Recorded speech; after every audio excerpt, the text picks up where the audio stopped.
भाकपा माले एवं एबा द्वारा आयोजित माइक्रो फाइनेंस कर्ज मुक्ति महिला सम्मेलन जयनगर के आर्य कुमार पुस्तकालय सभागार में संपन्न हुआ। सम्मेलन की अध्यक्षता प्रखंड सचिव भूषण सिंह ने की। इसमें प्रखंड के विभिन्न गांवों से सैकड़ों महिला समूहों की भागीदारी रही। सम्मेलन को संबोधित करते हुए भाकपा माले की विधान परिषद सदस्य तथा स्कीम वर्कर्स फेडरेशन की राष्ट्रीय महासचिव शशि यादव ने कहा कि बिहार की लाखों महिलाएं माइक्रो फाइनेंस कंपनियों के कर्ज में डूबी है। उन्हें अपने बाल बच्चों के साथ घर छोड़ने की मजबूर होना पड़ रहा है और कई मामलों में आत्महत्याएं तक हुई हैं। माइक्रो फाइनेंस कंपनियों के कर्मचारी द्वारा महिलाओं के मान सम्मान पर हमला और प्रताड़ना की घटना भी लगातार बढ़ रही है। माइक्रो फाइनेंस कंपनियों के माध्यम से महिला समूह को दिए गए 2 लाख तक के कर्ज माफ किए जाए। कंपनियों की मनमानी पर रोक लगाई जाए। महिलाओं को वैकल्पिक रोजगार मुहैया कराई जाए। आत्महत्याओं और पलायन की घटनाओं को रोका जाए। भविष्य की चेतावनी और योजनाएं। जिला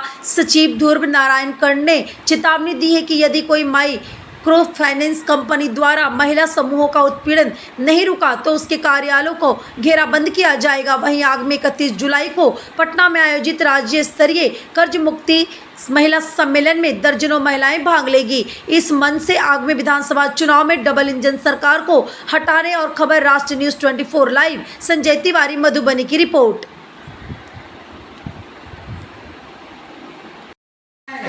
हमारे घर में खर्ची घटी रहती है, हम अपने बच्चों को दूध तक नहीं दे पाते हैं, तो इस लालच में हम कर्ज ले लिए कि चलिए कर्ज ले करके कोई बीमारी में, कोई बेटी की शादी में आप लोन ले लिए।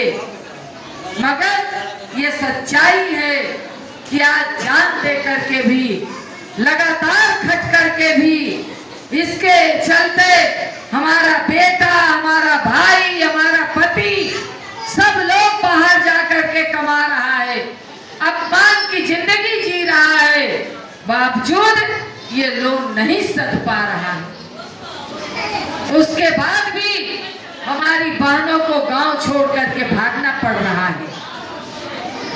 भागना पड़ रहा है कि नहीं? गांव छोड़ करके भाग रही हैं, आत्महत्या कर रही हैं। पूरे बिहार में हम लोग इसको आंध्र प्रदेश में सुनते थे, दूसरे राज्यों में सुनते थे कि कर्ज के कारण महिलाएं आत्महत्या कर ले रही हैं, परिवार का परिवार आत्महत्या कर ले रहा है।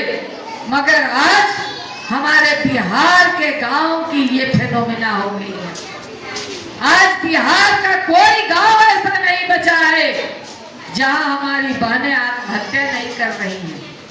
परिवार का परिवार ये मुथू कंपनी के जरिए सिवान में एक पूरा परिवार आत्महत्या कर लिया। बहनों को अपमानित करता था, इसके खिलाफ हम लोगों ने लड़े, संघर्ष किए, उसको पीछे धकेला। ठीक हमारे साथी बता रहे थे कि आज 20 साल से 400 रुपया पेंशन दे रही थी सरकार, दे रही थी ना, विधवा पेंशन, वृद्धा पेंशन, 400 रुपया। कौन लड़ा इसके लिए?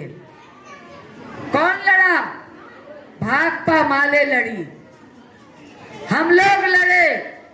भूषण जी आप लोगों के यहाँ धरना जुलूस प्रदर्शन निकाले, हम लोग पटना में संघर्ष किए, ध्रुव जी मधुबनी में संघर्ष किए।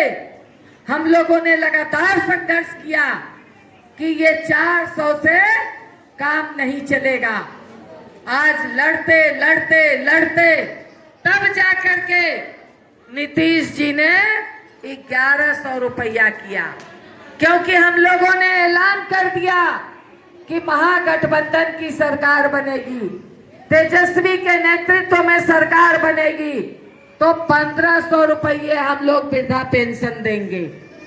अब तेजस्वी ने कहा है कि अब हमारी सरकार बनेगी तो 2000 वृद्धा पेंशन देंगे, 2000 से शुरू करेंगे। तो जब इस बात की घोषणा हम लोगों ने कर दिया, तब नीतीश बाबू को लगा कि अब तो सारी महिला पलट जाएगी, तो इन्होंने लॉलीपॉप 1100 रुपया कर दिया। चलिए, तो ये संघर्ष की ही देन है।